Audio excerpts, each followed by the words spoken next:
Le couloir de l'hôtel était presque vide.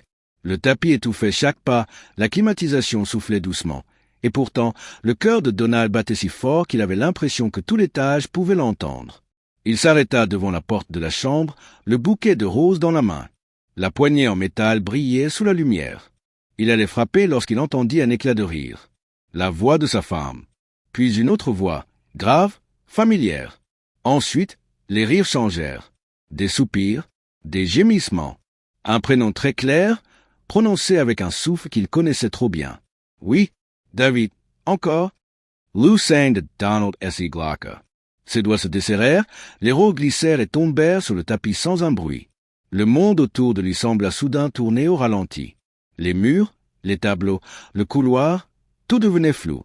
Il n'y avait plus que cette porte fermée, ces bruits derrière et son cœur qui se brisait en 1000 morceaux. Il ferma les yeux un instant, la main sur sa bouche pour retenir un sanglot. Il était venu pour surprendre sa femme. Mais c'était lui que la vérité venait d'étrangler. Il resta immobile, comme figé dans le temps, à écouter des sons qu'il n'aurait jamais dû entendre. Chaque gémissement était comme un coup de couteau. Chaque souffle lui rappelait une promesse brisée, une nuit passée, un sourire partagé. Son esprit refusait de comprendre, mais son corps, lui, savait déjà. Quelque chose était mort à cet instant précis. Puis, très doucement, il fit un pas en arrière. Un seul. Et il se demanda, que ferait un homme quand son monde s'effondre en silence derrière une porte d'hôtel? Avant de continuer, dites-moi dans les commentaires de quel pays vous regardez cette histoire. Je vous souhaite la bienvenue dans mon histoire et abonnez-vous à ma chaîne pour soutenir ce récit. Donald inspira profondément. Il sentit une larme chaude rouler sur sa joue. Il ne frappa pas. Il ne cria pas. Il ne tourna pas la poignée. Il recula simplement, comme si cette porte était une falaise, et qu'un pas de plus le ferait tomber dans le vide. Quelques heures plus tôt, tout était encore différent. Ce même jour, Donald s'était réveillé avec un sourire. Dans sa petite maison d'Atlanta, il préparait du café en fredonnant. Il regardait par la fenêtre la lumière du matin se poser sur les arbres du quartier. Il pensait à sa femme, Gloria, en déplacement à Miami pour un grand congrès. Il imaginait son visage surpris lorsqu'elle ouvrirait la porte de sa chambre et le verrait là, devant elle, un bouquet de roses à la main. Il se sentait comme un adolescent amoureux. La veille, il avait reçu un appel de sa mère. Sa tante, une vieille femme au cœur immense, lui avait envoyé une somme d'argent, un cadeau pour lui, pour qu'il fasse quelque chose de spécial. Donald avait regardé ce chèque longtemps, le papier entre ses doigts. Puis une idée s'était imposée dans son esprit, douce et évidente. Surprendre Gloria, lui offrir un moment d'amour au milieu de son stress. Il adorait sa femme. Cela faisait 6 ans qu'ils étaient mariés. Donald gagnait modestement sa vie comme professeur d'histoire au lycée. Gloria, elle, réussissait très bien dans le marketing pharmaceutique. Elle voyageait, elle montait les échelons, elle était admirée, respectée. Donald en parlait toujours avec fierté. Il disait souvent à ses élèves, « Le succès de ma femme, c'est aussi ma joie. » Jamais il n'avait ressenti de jalousie. Quand ses collègues faisaient des blagues sur les femmes qui gagnent plus que leur mari, il souriait seulement. Il savait ce qu'il avait, une femme brillante, ambitieuse, belle et surtout, croyait-il, fidèle. Il parlait de projets, d'enfants, de maisons plus grandes, de vacances à venir. Ils avaient rénové la cuisine ensemble, ri devant des rayons de magasins, discuté de couleurs de murs pendant des heures. Pour lui, c'était ça, la vie, de petites choses simples, partagées avec la personne qu'on aime. Alors, ce matin-là, il avait fait ses bagages en secret. Une chemise qu'elle aimait bien, un parfum qu'elle lui avait offert, un livre pour le vol. Il avait réservé un restaurant au bord de la mer, choisi des roses rouges, ses préférées, et acheté un billet d'avion pour la rejoindre. Pendant tout le trajet vers l'aéroport, il souriait en imaginant sa réaction. Il se disait, elle va pleurer de joie. Elle va dire qu'elle n'a jamais eu un mari aussi attentionné. Il n'avait jamais imaginé qu'il serait celui qui retiendrait ses larmes. Dans l'avion, Donald avait regardé par le hublot les nuages défiler. Il pensait au jour où il avait rencontré Gloria, à ce barbecue chez des amis. Elle riait, un verre à la main, racontant une histoire sur un rendez-vous de travail raté. Sa voix était déjà vivante, brillante, un peu théâtrale. Il avait tout de suite été attiré par elle. Elle était plus directe que lui, plus ambitieuse, mais c'était ce contraste qui l'avait touché. Lui, calme. Elle, feu. Il se souvenait de leur premier rendez-vous, de leurs longues discussions sur les rêves, la justice, le travail, la famille. Il avait aimé sa façon de croire qu'elle pouvait tout réussir avec assez d'efforts. Et, à ses côtés, il s'était mis à rêver plus grand lui aussi. Au fil des années, les voyages d'affaires étaient multipliés. Miami, Chicago, New York, parfois même d'autres pays. Chaque fois, Donald l'accompagnait jusqu'à la porte, portait sa valise, l'embrassait, lui disait de faire attention. Elle répondait, en souriant. « Dès que je reviens, on se fait un vrai week-end, rien que nous deux. Promis. » Il la croyait, parce qu'il n'avait aucune raison de ne pas la croire. Quand l'avion atterrit à Miami, Donald se sentit un peu nerveux, mais heureux. L'air était plus chaud, plus humide. Il prit un véhicule pour se rendre à l'hôtel. Pendant tout le trajet, il regardait les palmiers, les lumières, les grandes enseignes. Il se disait, elle doit être dans une salle de conférence, en train de discuter, fatiguée. Elle n'a aucune idée. Il imaginait déjà le moment où elle ouvrirait la porte. Il se voyait dire « Surprise ». Il se voyait la prendre dans ses bras, sentir son odeur, entendre ses rires. Arrivé devant le grand hôtel, Donald fut un peu impressionné. Le bâtiment était immense, moderne, avec de grandes baies vitrées qui reflétaient le ciel du soir. Dans le hall, des gens en costume, des femmes élégantes, des valets en uniforme. Il se sentit un peu simple dans son pantalon et sa chemise, mais cela ne le dérangea pas trop. Il n'était pas là pour les autres. Il était là pour elle. Il prit les roses qu'il avait fait livrer sur place, remit un peu d'ordre à ses cheveux, essuya ses mains moites sur son pantalon, puis s'avança vers le comptoir de réception. La jeune femme à l'accueil l'accueillit avec un sourire professionnel. « Bonsoir, monsieur. Comment puis-je vous aider ?» Donald répondit avec une timidité douce. « Bonsoir. Ma femme est ici pour un congrès. Je voudrais lui faire une surprise. Elle s'appelle Gloria Mboa. Pourriez-vous m'indiquer sa chambre, s'il vous plaît ?» La réceptionniste tapa quelques informations sur son ordinateur. Le visage de Donald était déjà plein de tendresse. Il imaginait presque Gloria dans sa chambre, en train de relire ses notes, épuisée, attendant le lendemain. Puis, quelque chose changea dans le regard de la jeune femme, derrière le comptoir. Une légère hésitation, un petit froncement de sourcils. Un souffle. Elle releva les yeux vers lui, un peu gênée. « Monsieur, je vois bien la réservation de Madame Mboa. Elle est bien ici, depuis mardi. Mais... » Elle s'interrompit. Donald sentit son cœur se serrer un peu, sans savoir pourquoi. « Mais quoi ?» demanda-t-il doucement. La réceptionniste regarda autour d'elle, comme pour vérifier que personne n'écoutait. Puis elle se pencha légèrement vers lui. « La chambre est au nom de l'entreprise de votre épouse, mais il y a un deuxième nom sur la réservation. »« Un deuxième nom ?» répéta Donald, surpris. « Oui, Uncertain David. David Price. » Le nom résonna dans sa tête comme une cloche lourde. David, le supérieur de Gloria. Son mentor. Celui dont elle parlait souvent avec admiration et respect. Celui qui, disait-elle, croyait en elle plus que personne au travail. Pendant quelques secondes, Donald crut qu'il avait mal entendu. Son esprit refusa de faire le lien. Mais son corps, lui, ressentit une chute brutale dans le ventre. Une sensation de vide. Il sentit ses doigts serrer plus fort la tige des roses. Une épine entra dans sa peau, mais il ne sentit pas la douleur. La réceptionniste, mal à l'aise, ajouta avec douceur. « Je suis désolé, monsieur. Je ne peux pas vous donner la clé, c'est la règle. Mais je peux vous indiquer l'étage. » Donald hocha la tête, comme un homme qui marche dans un rêve. Il prit l'ascenseur. Les portes se refermèrent. Il se vit dans le miroir de la cabine. Son visage était plus pâle que d'habitude. Ses yeux semblaient perdus. Il se demanda si tout cela n'était pas juste un malentendu. Peut-être que l'entreprise avait réservé 2 personnes officiellement dans la même chambre, mais qu'en réalité, ils avaient des lits séparés, ou une suite, ou... Oui, peut-être. Son esprit cherchait des excuses, des explications, des chemins qui ne faisaient pas mal. Les chiffres défilèrent. 6e étage, 7e étage, 8e étage. Le digne de l'ascenseur résonna doucement. Les portes s'ouvrirent. Le couloir était calme, presque trop calme. L'air sentait un mélange de parfums chers et de produits d'entretien. Donald marcha lentement, ses pas portant le poids de tous ses espoirs, de toutes ses années de confiance. Il chercha le numéro de la chambre. 841, 843, 845, 847. Il s'arrêta là. Il serrait encore les roses dans sa main. Certaines pétales étaient un peu froissées maintenant. Il sentit soudain le tremblement de ses doigts. Il leva la main pour frapper. Juste avant que ses doigts touchent la porte, il entendit la voix de Gloria. Elle riait. Un rire qu'il connaissait bien, mais qu'il n'avait pas entendu comme ça depuis longtemps. Libre, joyeux, un peu enfantin. Un rire qu'elle ne lui avait plus offert depuis des mois, peut-être des années. Il eut envie de sourire, de croire que ce rire était pour lui, comme avant. Puis une autre voix, plus grave, répondit. Une voix d'homme. Une voix qu'il avait déjà entendue à des dîners professionnels, à des soirées d'entreprise. La voix de David. Donald Sennett Unvertage. Les rires diminuèrent. Le silence fut remplacé par d'autres sons. Des soupirs, des chuchotements, puis des gémissements. Des bruits que Donald connaissait trop bien.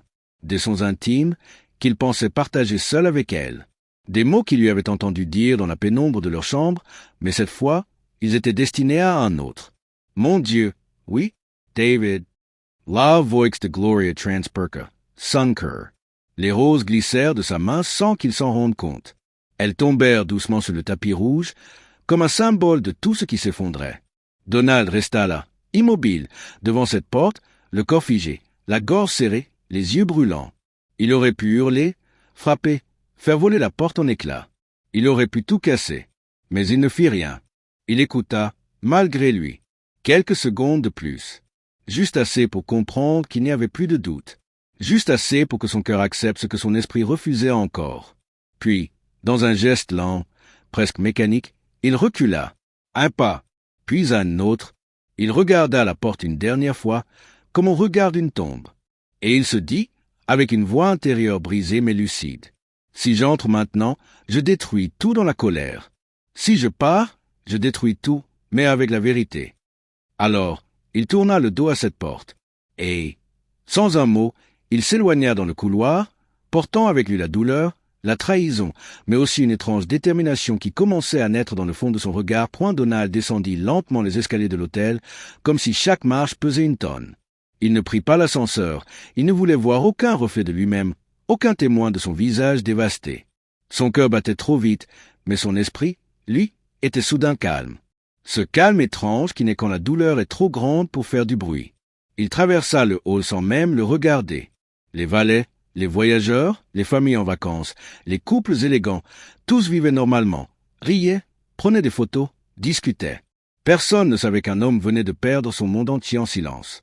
Personne ne pouvait imaginer qu'il marchait avec un cœur brisé, éclaté comme du verre sous ses côtes. À la réception, il demanda une chambre. Sa voix était plate, sans émotion. La jeune femme le regarda avec discrétion, comprit qu'il avait découvert ce qu'il n'aurait jamais voulu savoir. Elle lui donna une clé sans poser de questions. Elle avait voulu l'avertir plus tôt, mais certaines vérités sont trop douloureuses pour être prononcées par un inconnu.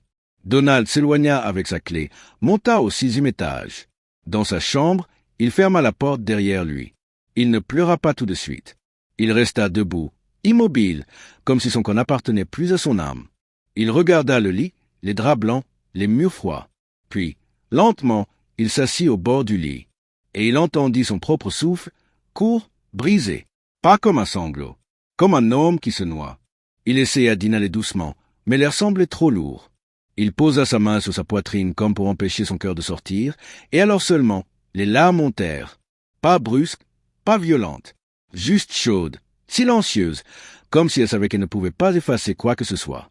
Il essuya ses yeux rapidement, comme s'il n'avait pas le droit d'être faible. Il regarda le plafond, puis ses propres mains.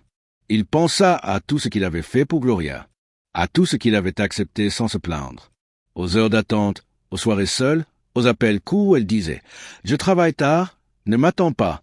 Il avait toujours cru que c'était vrai, qu'elle était fatiguée, stressée, trop chargée. Ce soir, il comprenait que certains mensonges peuvent être prononcés avec tendresse. Il sortit son téléphone. Son premier réflexe fut d'appeler quelqu'un, de hurler, de demander pourquoi. Mais qui pouvait répondre? Qui pouvait apaiser ce genre de blessure? Alors, au lieu d'appeler, il ouvrit l'appareil photo de son téléphone et il commença à documenter. Non par vengeance, mais parce qu'il sentait qu'un jour, il aurait besoin de prouver qu'il n'avait pas inventé sa douleur. Il photographia le ticket de vol, la réservation du restaurant, les roses au sol dans sa mémoire.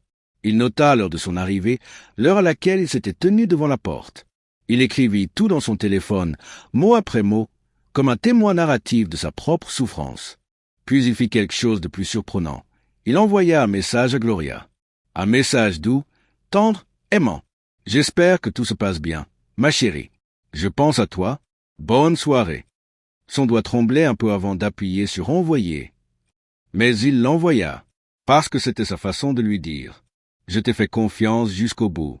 Je ne suis pas celui qui ment. » Quelques secondes plus tard, elle répondit « Merci mon amour. C'est intense ici. On travaille tard. Je t'aime. Promis, je t'appelle demain. » Donald sentit une douleur glacée lui traverser le dos. Elle mentait, même à cet instant. Elle mentait pendant qu'il lisait ses mensonges en entendant sa trahison quelques heures plus tôt. Elle mentait comme on respire, naturellement, sans hésiter. Il reposa le téléphone. Cette fois, il ne pleura pas. La douleur avait changé de forme. Elle n'était plus brûlante. Elle devenait dure, solide, comme une pierre qui se forme lentement dans la poitrine. Il prit une douche, mais l'eau semblait glisser sur quelqu'un d'autre. Il regardait ses mains, son torse, comme si ce corps n'était plus le sien, comme si la trahison l'avait séparé de lui-même. Dans la nuit, il essaya de dormir. « I'll firma, bless you. » Mais dès qu'il commençait à s'assoupir, il entendait de nouveau les gémissements derrière la porte, ce qu'il aurait voulu ne jamais entendre.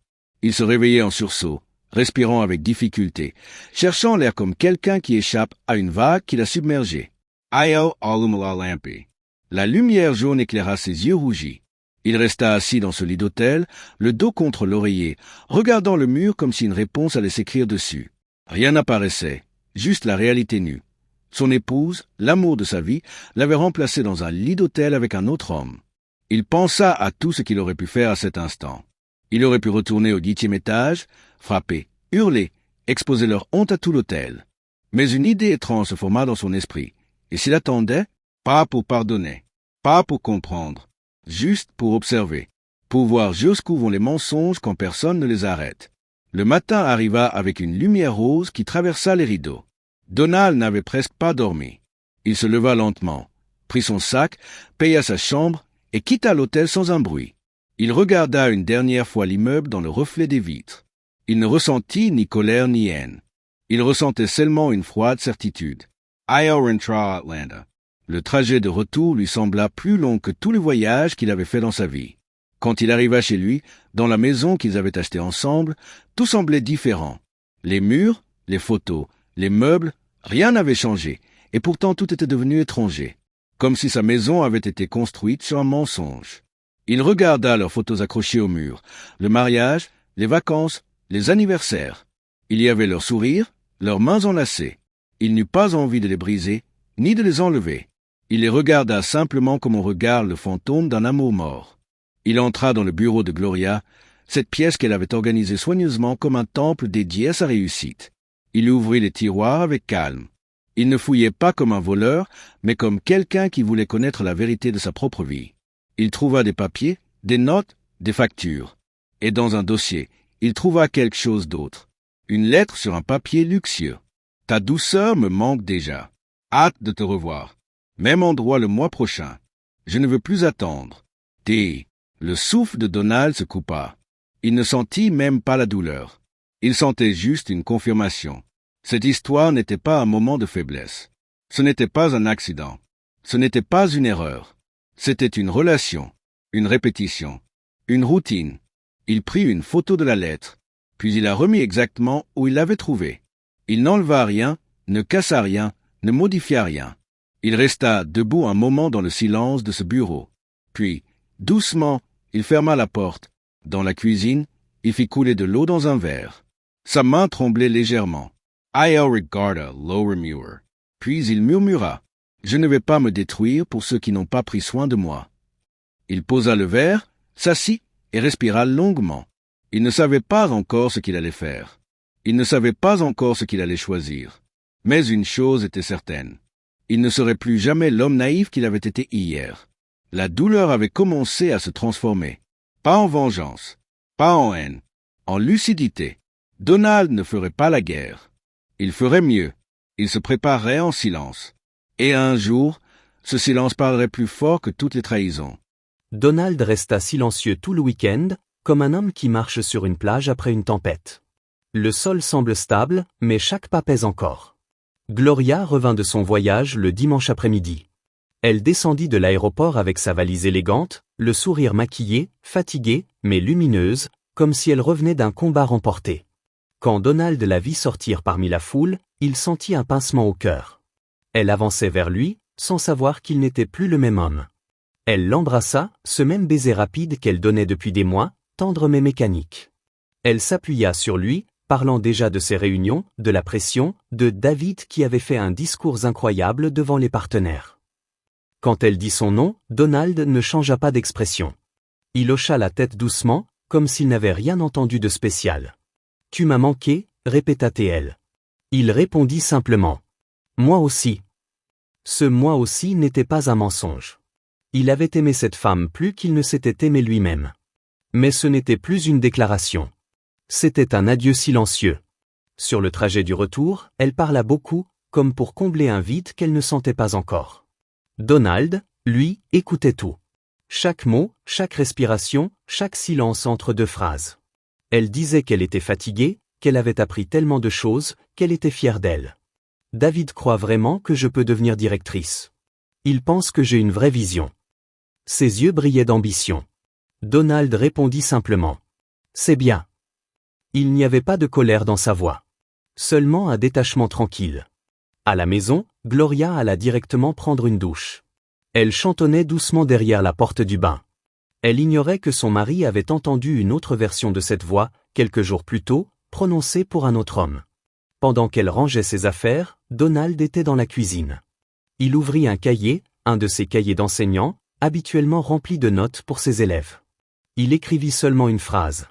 La vérité ne disparaît jamais. Elle attend le bon moment. I'll ferme le cahier. Le soir, ils partagèrent un dîner simple. Gloria parlait beaucoup, comme pour effacer les traces invisibles de son escapade. Donald observait chaque geste. Son rire, ses mains qui se déplaçaient en parlant, ses yeux qui brillaient d'excitation quand elle évoquait les nouvelles opportunités qui s'ouvraient à elle. Elle semblait heureuse, sûre d'elle, convaincue que tout irait bien pour elle. Pas une seconde, elle ne pensa que ce bonheur était bâti sur du mensonge.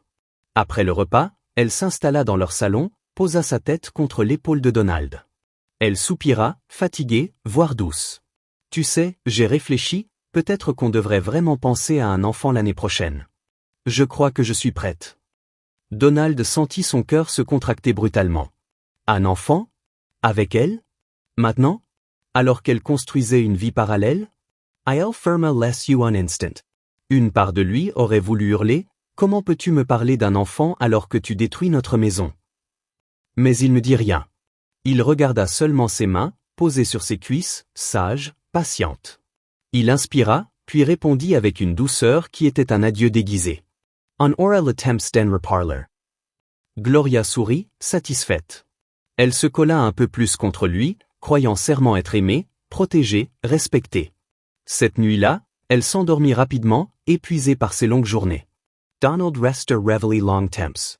Il l'écoutait respirer paisiblement, comme si rien n'était brisé. Comme si tout était sain, stable. Il la regarda dormir, avec une étrange tendresse. Cette femme lui avait menti, mais il la voyait comme un être imparfait, faible devant ses propres désirs, incapable de mesurer le poids de ses actes. Elle n'était pas un monstre. Elle était juste humaine, guidée par son ambition et son orgueil. Il pensa. Elle croit que je suis encore le mari aveugle et patient. Mais la patience n'est plus un sacrifice. Elle sera mon arme. Le lendemain matin, Donald partit travailler tôt. Il enseignait l'histoire de la reconstruction après la guerre, comment un pays brisé pouvait se relever après avoir été trahi par ses propres dirigeants. Ses élèves écoutaient, captivés, sans savoir que leur professeur parlait aussi de lui-même. À la pause, il sortit son téléphone et prit une décision. Il appela un ami de longue date, Jacques Mbeki, un ancien camarade d'université devenu enquêteur privé. Sa voix était fatiguée mais calme. « Jacques, j'ai besoin d'aide. Je veux des réponses claires. Je veux des faits. Pas pour la colère. Pour la vérité. » Jacques se tut un moment, puis répondit doucement. « Alors je vais te donner la vérité. Mais tu dois être prêt à tout entendre. Je suis déjà dedans. » Ils convinrent d'un rendez-vous. Plusieurs jours passèrent. Donald joua son rôle de mari tranquille. Il écoutait Gloria parler de ses projets, de sa fatigue au travail, des compliments qu'elle recevait. Elle souriait, mangeait, dormait, vivait comme si elle n'avait blessé personne. Comme si Donald était toujours son allié. Et en quelque sorte, il l'était encore. Mais pas pour la protéger. Pour la laisser révéler elle-même son mensonge. Le vendredi soir, Donald rencontra Jack dans un café discret. Son ami posa un épais dossier sur la table. Il avait enquêté sur David, sur l'entreprise, sur les anciennes employées. Ce n'est pas la première fois. Il a déjà détruit 2 femmes avant Gloria. Il promet des promotions, puis il les utilise, et quand il se lasse, il les fait disparaître avec un accord. Donald reste muet. Jack ajouta. Gloria n'est pas seulement infidèle. Elle joue avec sa carrière, elle est en danger. Et toi, tu es au milieu. Le monde n'était pas seulement brisé. Il était maintenant plus sombre encore.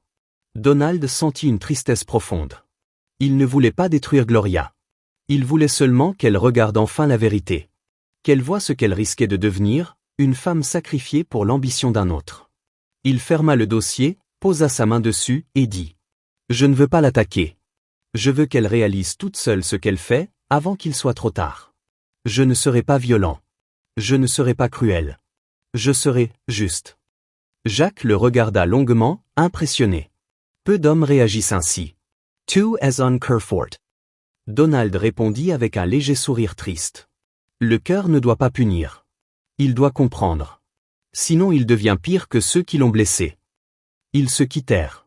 Donald rentra chez lui, traversa la maison dans la pénombre. Il trouva Gloria assise sur le canapé, téléphone à la main.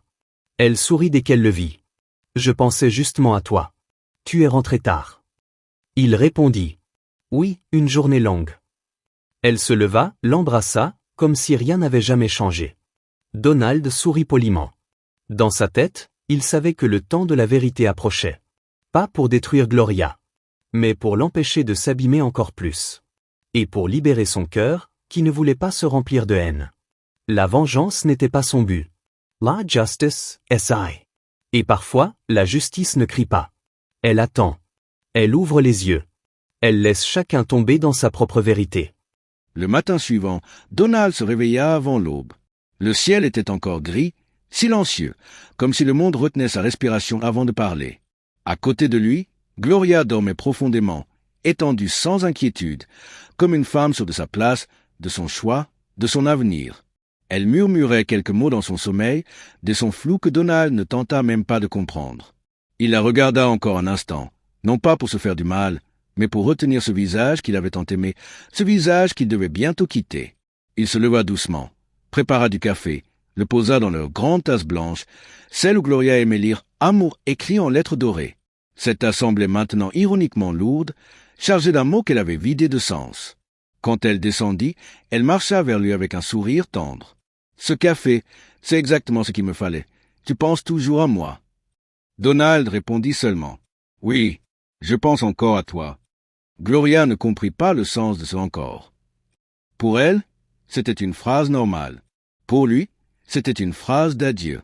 Il la regarda partir travailler ce jour-là.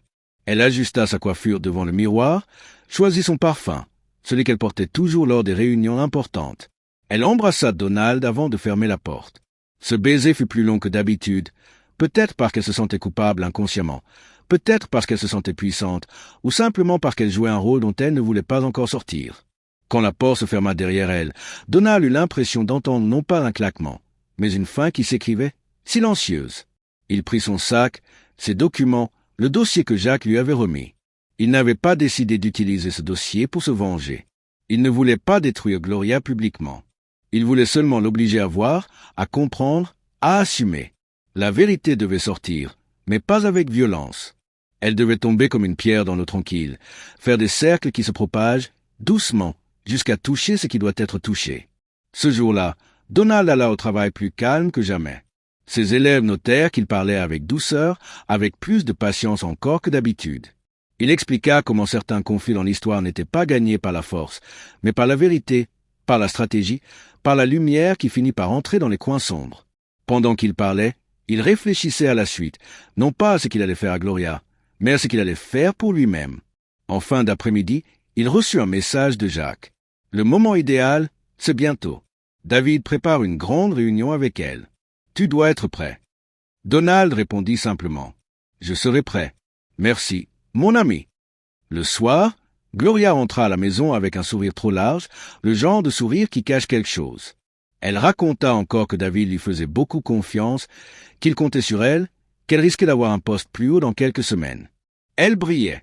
Ses yeux pétillaient. Elle se sentait importante. Donald l'écouta sans la corriger, sans la juger. Il la regarda comme on regarde quelqu'un qui marche au bord d'un précipice sans voir le vide. Il ne la poussa pas. Il n'avait qu'à attendre qu'elle remarque d'elle-même où elle se trouvait. Pendant le dîner, Gloria posa sa main sur la sienne. « Tu sais, donc, je me dis parfois que j'ai de la chance de t'avoir. Tu ne me freines jamais. Tu m'encourages. Tu ne veux pas m'empêcher de grandir. Beaucoup d'hommes n'acceptent pas qu'une femme réussisse mieux qu'eux. » Donald Lord got along with. Il aurait voulu lui répondre « Je voulais t'aider à grandir, pas à me trahir. » Mais il répondit simplement « Réussir, ce n'est pas écraser ceux qui t'aiment. » Elle sourit, sans comprendre le sens profond. Elle croyait que c'était juste une phrase philosophique, une jolie phrase comme celle qu'il disait souvent à ses élèves. Cette nuit-là, elle s'endormit la tête sur son torse, comme si rien n'était brisé. Donald lui caressa les cheveux. Ce geste n'était pas un mensonge. Il disait au revoir à cette femme qu'il avait aimée. Il disait au revoir sans bruit. Les jours passèrent. Gloria devenait plus nerveuse, plus occupée. Elle recevait des messages qu'elle effaçait rapidement.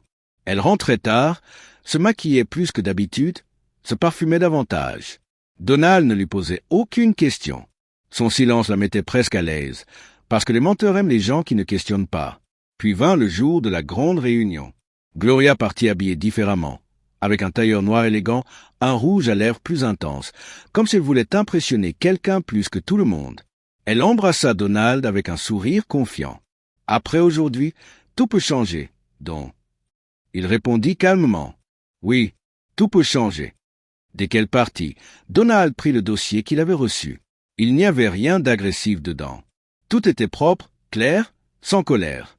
Seulement des faits, des preuves, des documents. Pas pour l'humiliation, pour la vérité.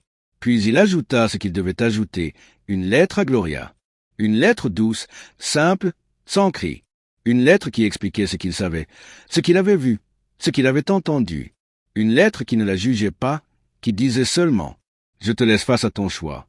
Je ne veux pas détruire ta vie, mais je refuse de faire partie d'un mensonge. Si tu veux une vérité, je suis prêt à l'entendre. Si tu veux un mensonge, je te laisse le garder. » Il glissa cette lettre au centre du dossier, comme un cœur posé au milieu d'une vérité froide. Il ne l'apporta pas à l'entreprise. Il ne fit pas de scandale. Il ne livra pas la lettre à David.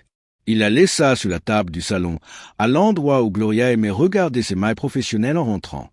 Puis il quitta la maison, sans frapper, sans claquer la porte. Pas pour fuir, pour la laisser rencontrer la vérité seule, face à face. Il marcha un long moment dans la rue, dans la fraîcheur du soir. Le vent passait dans les arbres. Les lampadaires s'allumaient un à un. Il inspira l'air frais comme un homme qui revient de loin. Comme un homme qui respire pour la première fois depuis longtemps.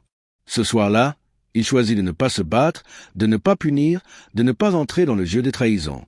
Il choisit quelque chose de plus rare, se respecter lui-même, se protéger, être juste sans être cruel, aimer sans se sacrifier. Parce que la plus grande justice n'est pas de détruire ceux qui t'ont blessé. La plus grande justice, c'est de ne pas devenir comme eux. Ce soir-là, Donald ne retourna pas immédiatement chez lui. Il prit le temps de marcher, de sentir l'air, d'écouter ses pas résonner sur le trottoir. Il ne fuyait rien. Il laissait simplement la vérité prendre sa place, doucement, comme la pluie qui tombe, sans violence, mais qui finit toujours par mouiller tout ce qu'elle touche. Quand il entra dans la maison, plusieurs heures avaient passé. Les lumières étaient allumées. Gloria était assise dans le salon, immobile, la lettre devant elle. Le dossier ouvert, les documents étalés sur la table basse. Elle avait les yeux gonflés, le visage livide.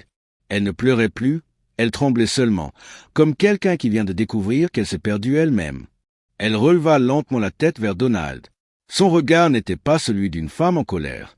C'était celui d'une femme qui se voyait dans un miroir sans maquillage, sans excuse, sans mensonge. « Tu savais ?»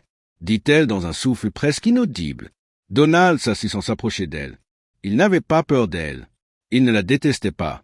Il s'était simplement éloigné émotionnellement, comme une corde qui se détache doucement sans s'effilocher. « Depuis Miami ?»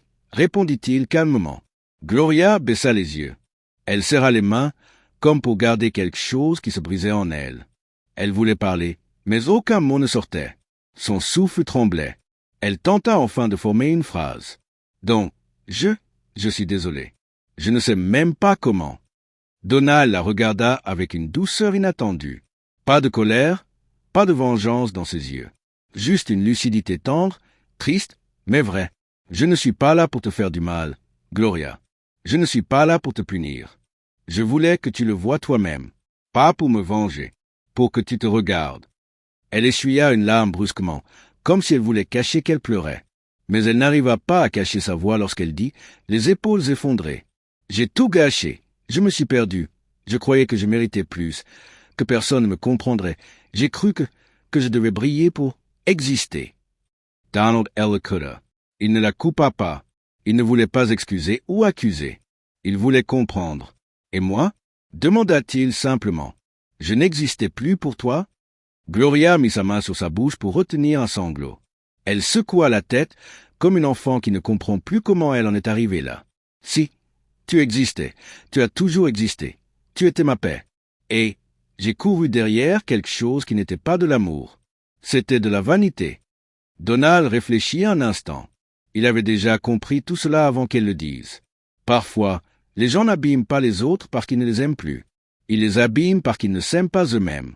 Je ne veux pas te détruire, Gloria, dit-il. Tu n'es pas une personne mauvaise. Tu es perdue, et je ne veux pas me perdre avec toi. Il se leva, marcha vers la fenêtre, regarda dehors un moment, puis revint vers elle. Je te propose quelque chose.